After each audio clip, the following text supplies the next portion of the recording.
Well, Mr. President, what an honor to be here in the White House with you, second time around. And I think when people look at the first 6 months of this administration, you have had more success, I think, than many presidents in history throughout the term of their entire term in office. A lot of people look at what you've done, though, and they say, had you not had 4 years in between, maybe all this success would not be possible.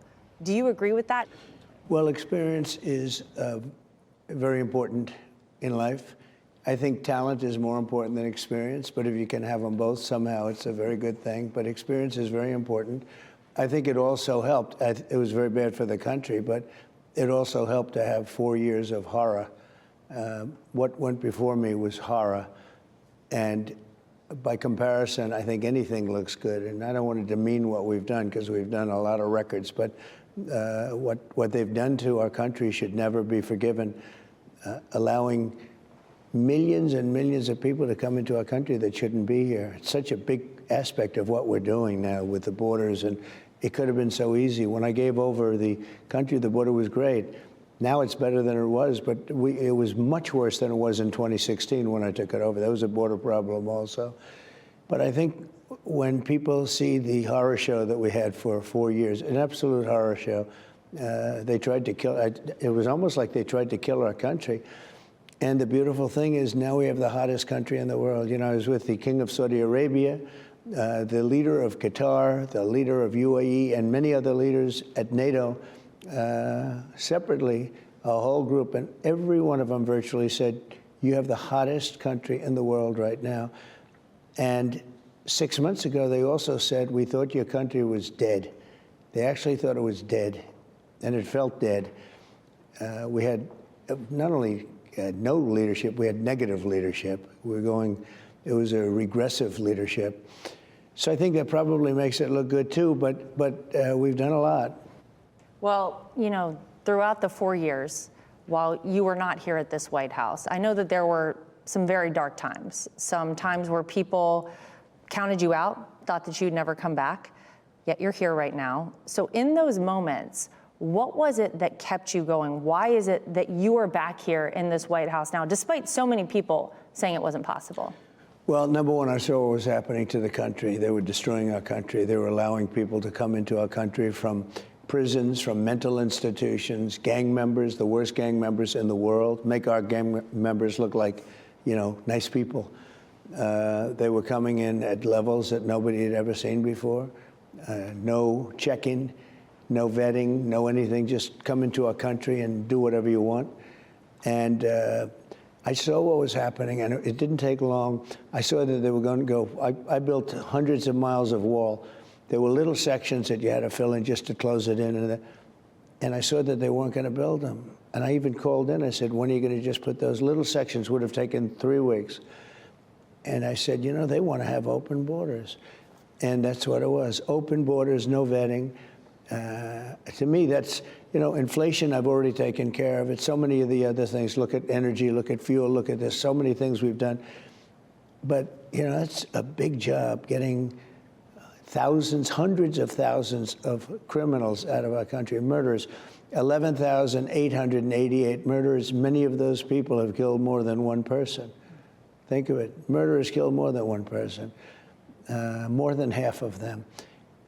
And he let them into our country. It's not even, you know, we love this country. It's not even believable. And I guess it wasn't him so much as people surrounding the beautiful Resolute desk. And I know them all, and they're not good. They're smart, but they're not good. They're smart in a different way, but evil intention. And he was the worst president in the history of our country, because of them also, but he was the worst president in the history of our country, and nobody's done such damage to our country, and we're fixing it, and I think we're fixing it very fast. Well, we are at the anniversary of your Butler rally, where Eric and I, along with Luke and Carolina, watched on live television as so many people across the country, and really the world did, when there was the assassination attempt on you. And as we come to this moment, I'm thinking back to what happened right after that. You actually called all of us on the phone. And it was amazing to me that that was what you thought to do, that you wanted us to know that you were okay. And I know that's a moment none of us will ever forget, and I'm sure for you, tenfold. Well, it was unforgettable. I didn't know exactly what was going on. I got whacked. There's no question about that. And fortunately got down quickly. And people were screaming, and I got down quickly, fortunately, because I think they shot 8 bullets. And one got me, and one got another one, and one got another one, and one killed Corey, the firefighter, great guy. And, we had a tremendous, massive crowd. Tens of thousands of people were there. And our sniper, within less than 5 seconds, was able to get him from a long distance with one shot. If he didn't do that, you would have had an even worse situation. It was really bad. But he really did his name is David, and he did a fantastic job. It went about his business just about 4 seconds. And that's when it all stopped, and he got him perfectly from a very long distance. So we got a little bit lucky in that regard. There was so much conversation after that, though. You had members of Congress visiting the site there, people really on top of wanting to get answers to that. But I think we still are wondering. Yeah. So they briefed me numerous times, the FBI, the Secret Service, sort of everybody.